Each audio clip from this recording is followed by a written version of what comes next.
Regresamos a Punto y Contrapunto. La Ciudad de México es la entidad con mayor ocupación hospitalaria de México. Según cifras oficiales, la capital del país se encuentra al 75% de saturación hospitalaria. Ayer se informó que se sumarán 260 camas a las casi 7,000 que existen y que 500 médicos llegarán de Cuba para apoyar la atención a las personas contagiadas. Aún así, las autoridades han advertido que de continuar esta tendencia, en enero el sistema de salud colapsará. El domingo, por primera vez, se rompió el récord de personas hospitalizadas establecido el 22 de mayo, cuando 4,553 requirieron una cama de hospital. Este 14 de diciembre había 4,724 personas hospitalizadas. Ayer la cifra llegó a 4,834 casos. Frente a la emergencia, el viernes el subsecretario de Salud, Hugo López-Gatell, señaló que el color del semáforo epidemiológico es intrascendente, frente al llamado urgente a quedarse en casa.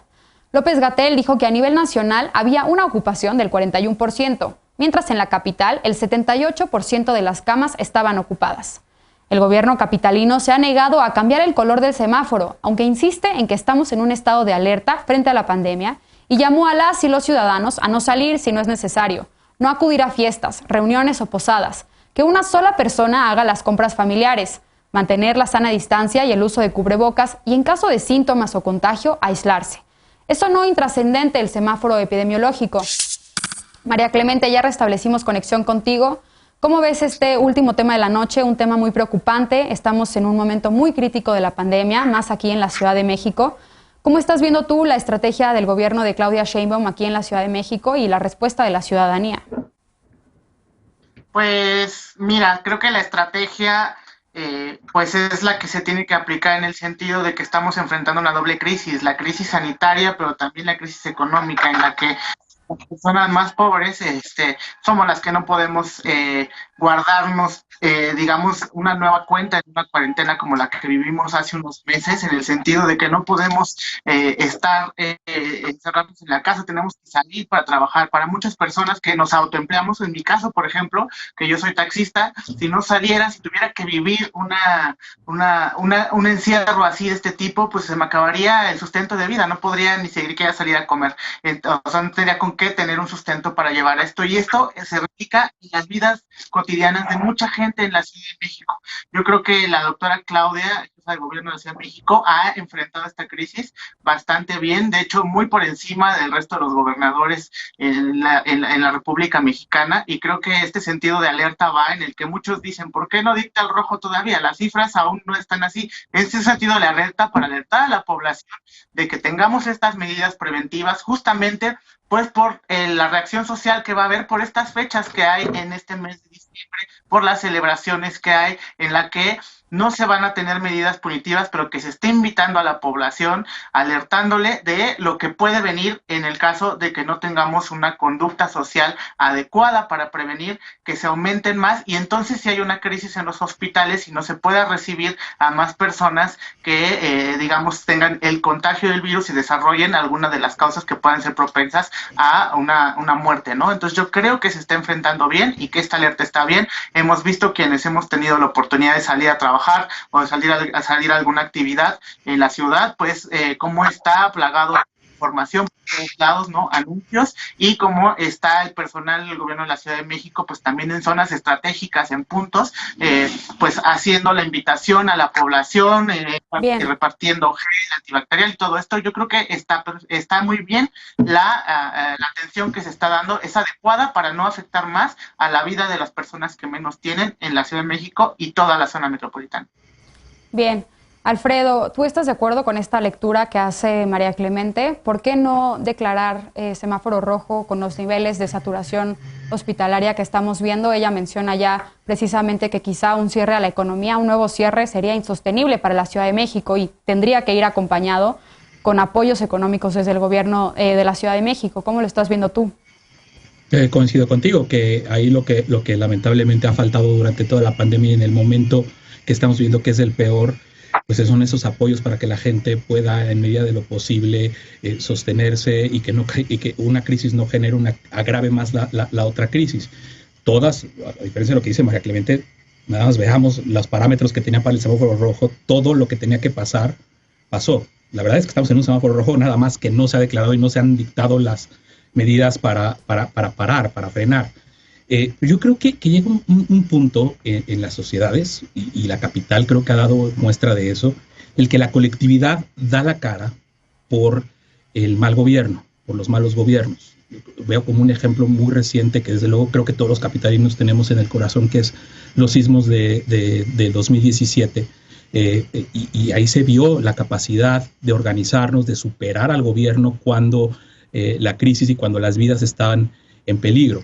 Yo creo que esto se vio reflejado muy al inicio de la pandemia, cuando todavía desde el gobierno los mensajes eran totalmente difusos, totalmente confusos, y la gente ya se había empezado a guardar. Los datos de movilidad nos hablan de que antes de que el gobierno dijera quédate en casa, quédate en casa, quédate en casa 3 veces, la gente ya se estaba resguardando, un 60% más o menos había bajado la movilidad por ahí de abril, y con el llamado del gobierno, por ahí de marzo, finales 23 de marzo, después del llamado del gobierno, aumentó un 10% más, pero ahí estábamos dando la cara. Yo platiqué ayer con 2 doctoras y 2 doctores que están haciéndole frente a COVID, doctores que están enfrentando la pandemia directamente, y la verdad es que a mí todavía me tiene devastado el cansancio, la frustración, el enojo, la incomprensión que sienten de la sociedad hacia ellos. Lo que ellos dijeron cuando les preguntamos qué mensaje le pueden dar al gobierno, pues es, dejen de mentir, ¿no? La realidad nos está rebasando. La ocupación hospitalaria no quiere decir que las camas estén disponibles. No hay cómo pasar a pacientes que estaban en terapia intensiva a una terapia intermedia, porque no están en esa capacidad, ni los privados ni los públicos. Ellos dicen que ya no estamos en esta cosa de estamos a punto de que se saturen los hospitales, que los hospitales ya están saturados, todos los médicos de la Ciudad de México. Y de las cosas que más me partieron fue cuando nos preguntamos qué van a hacer en Navidad, ¿no? Uno de ellos nos decía, la mejor manera de regalar algo en esta Navidad es salud, y la salud se regala cuidándonos. La responsabilidad personal que se le está dando a la gente para cuidarse a sí mismos, no nada más es cuidarse a sí mismos, porque las personas que deciden no usar mascarilla porque les asfixia, créanme, nos decía una doctora, que van a sufrir más la asfixia de neumonía por COVID. Bien. Creo que todos lo estamos viendo, creo que los casos ya están a 1 centímetro de distancia de nosotros, y creo que tenemos como ciudad, como país, dar esa cara y rescatar ese espíritu colectivo que nos ha sacado de tantas cosas. Así es, hay que atender el llamado de las autoridades y quedarnos en casa. Eder, ¿qué hacer ante esta situación tan crítica que volvemos a enfrentar aquí en la Ciudad de México? ¿Cómo evalúas tú el mensaje de la jefa de gobierno, Claudia Sheinbaum? ¿Es contradictorio? Hay mucha gente que piensa que es un poco contradictorio con la instrucción que se da o el mensaje que se da desde el gobierno federal de no usar cubrebocas, y ella sí lo está utilizando y llamando a la gente a que lo utilice.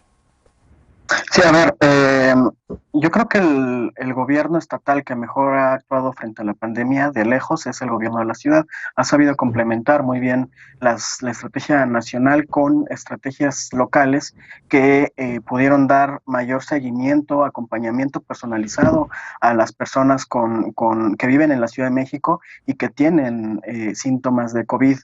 Sin embargo, son muchos los factores que hay que examinar, más allá de la sensibilidad y de lo difícil que es esta situación para toda la población.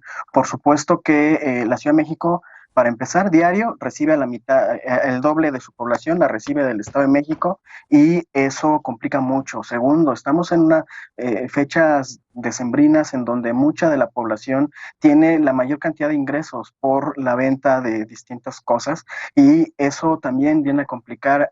Yo tuve que estar muy cerca del centro histórico los últimos días, y me tocó ver, por ejemplo, una manifestación de comerciantes ambulantes que llegaron y que quitaron las vallas metálicas que puso el gobierno de la ciudad para dividir las calles del centro, las quitaron y se las llevaron ellos. Hay una serie de condiciones socioeconómicas que generan complicaciones fuertes en la movilidad, pero por otro lado, justo en la respuesta que la población sí ha sabido dar, y que también hay que visibilizarlo y hay que reconocerlo, está lo que sucedió el 12 de diciembre. Contrario a lo que todo el mundo pensábamos, la basílica estaba completamente vacía ese día, estaba se respetó la solicitud que hicieron en conjunto el Estado mexicano y la Iglesia Católica Mexicana para que la población no llegara a celebrar a la Virgen de Guadalupe, pero después con el tema de pues las fechas y de la saturación, también a mí me tocó ver, por ejemplo, en la Avenida Juárez, a muchos de los ambulantes que se ponían sobre Madero y que ahora el gobierno de la ciudad no les ha permitido, instalados ahí en Avenida Juárez, pero lo peor y lo que más me preocupó, subí un video hace un par de días, gente adulta mayor bailando danzón ahí como lo hacían en Valderas, ahí en plena Avenida Juárez, saturada, sin las medidas necesarias de protección. O sea, yo entiendo el hartazgo porque ya son muchos meses de encierro que todo el mundo literalmente estamos viviendo, pero tenemos que aguantar. Yo sí creo que es alentador que uno de los primeros países del mundo que ya empezó en las etapas de vacunación es México. Ya se está vacunando al personal médico, ya están empezando a establecer etapas para la vacunación, cosa que no está pasando en el continente americano. Entonces, hay que aguantar un poquito más, hay que quedarnos en casa. Estas fechas son muy complicadas, pero hay que hacer un último esfuerzo. Ya viene la vacuna. Bien. Lisa, finalmente.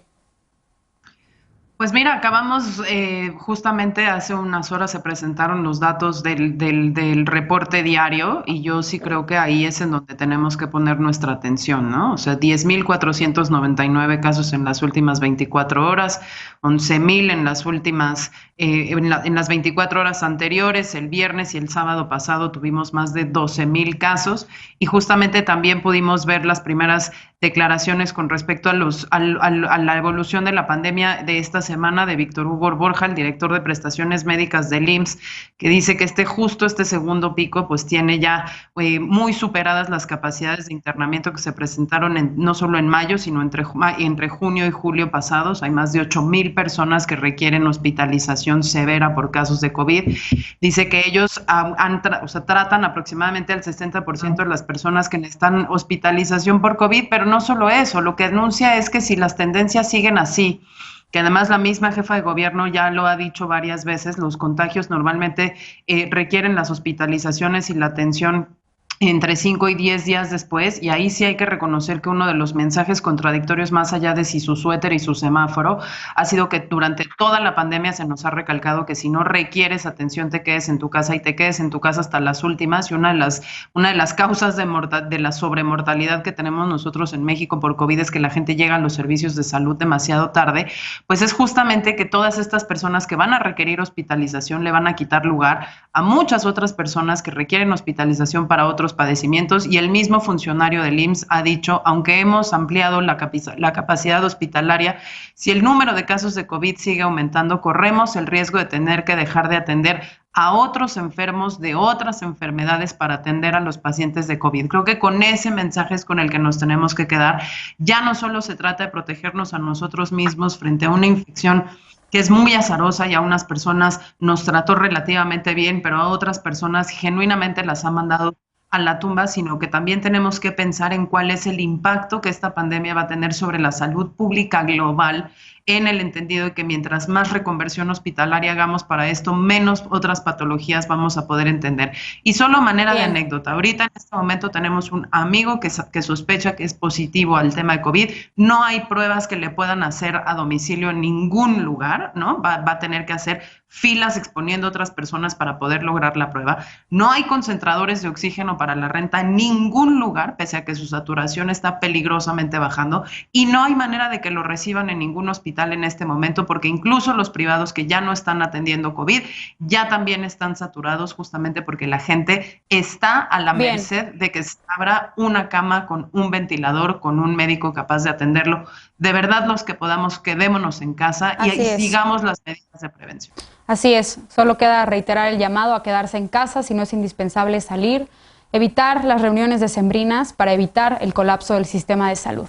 Se acabó el tiempo, pero vamos a un corte para regresar con la paparrucha de esta noche.